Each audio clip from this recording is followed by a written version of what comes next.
cette odeur? La pisse. Ah, ça sent pipi. Ça pipi, pisse tous les jours ici. C'est WC public ici, c'est un erreur noire. 15e étage de ce que les gardiens des îles de Mars appellent non sans humour la tour infernale. Déchets alimentaires, mégots, urine, le sol des escaliers est collant et l'odeur est pestilentielle. A priori, la partie la plus ingrate de leur journée bien remplie. 7 h du matin, les gardiens de la SDH sont à pied d'œuvre. Chacun s'occupe de 2 tours. Les halls d'immeubles sont nettoyés tous les jours, du sol aux vitres. Tout ce qui concerne l'entretien des montées, des halls, des vitres, des ascenseurs, des extérieurs, des locaux poubelles, de faire rentrer les poubelles, et ça de 7 h jusqu'à 11 h. Après ça, on a les paliers escaliers, nettoyage des paliers escaliers de 7 étages par jour. En fait, 8 et 7 étages, voilà. Et jusqu'à midi, c'est ça notre travail. Le lundi, les locaux à poubelles sont nettoyés. Les autres jours, chaque gardien nettoie 7 ou 8 étages d'une tour. C'est là que le moral en prend un coup. Souvent, ils arrivent des gens des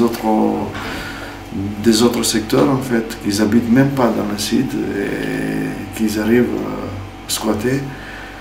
Et on a pas mal de problèmes d'insalubrité sur les parties communes, de vandalisme.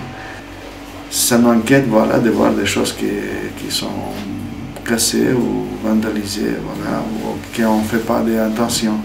Dans ces mêmes montées, quelques habitants indélicats se débarrassent de leurs encombrants. Quand ils le peuvent, les gardiens s'en occupent, alors que cela ne fait pas partie de leur mission. Mais parfois les objets en question sont trop lourds. Il faut alors faire intervenir une entreprise extérieure. Et vous avez des encombrants, il y en a qui vous jettent la télé, un meuble de lavabo, la douche, les meubles de douche, ils jettent un canapé, ils ne prennent même pas conscience que ça, c'est eux qui le payent. Le problème, c'est qu'ils ne prennent pas conscience que c'est eux qui le payent, et à la fin de l'année, ils viennent nous dire qu'on a augmenté les charges. Moi, je dis, écoutez, les charges augmentent par rapport à vos déchets, par rapport à vos problématiques. Parce que ce n'est pas la SDH qui sort les sous de leur poche pour payer une entreprise pour ramasser les encombrants. En fin d'année, ils font le bilan et ils augmentent les charges par rapport à l'augmentation de vos déchets qui existent sur votre secteur. Si vous faites moins, vous payez moins. Des tâches répétitives, fatigantes, un travail physique difficile et un métier pas forcément reconnu. Les gardiens ont parfois l'impression que les habitants ne les respectent pas.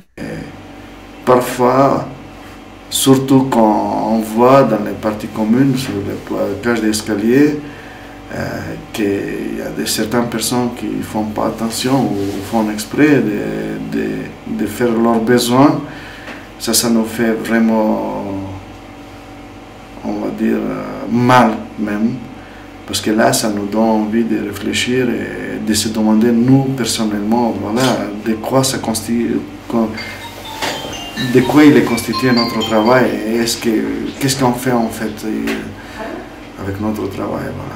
Après ces matinées éprouvantes, les gardiens passent au second volet de leur travail, le suivi des travaux, les interventions techniques, les états des lieux. C'est la partie plus gratifiante de leur poste, où la relation avec le locataire s'établit, où le métier prend une dimension humaine salutaire. Ça, c'est notre boulot qui l'exige, parce que nous, on est là au quotidien dans le quartier, mais on va tisser, avec le temps, on tisse des liens courtois avec les gens, des liens presque amicaux. Comment dire, on est les oreilles et les yeux de l'SDH, parce que les oreilles, on écoute ce que les éducateurs nous disent, les réclamations pour les remonter, et les yeux, ce qu'on regarde, ce qui est cassé, ce qui ne va pas dans le quartier pour essayer d'améliorer un peu les choses. Et ça fait partie de notre quotidien. Chacun aide son prochain d'une manière ou d'une autre. Et nous, ça fait partie d'aider notre prochain.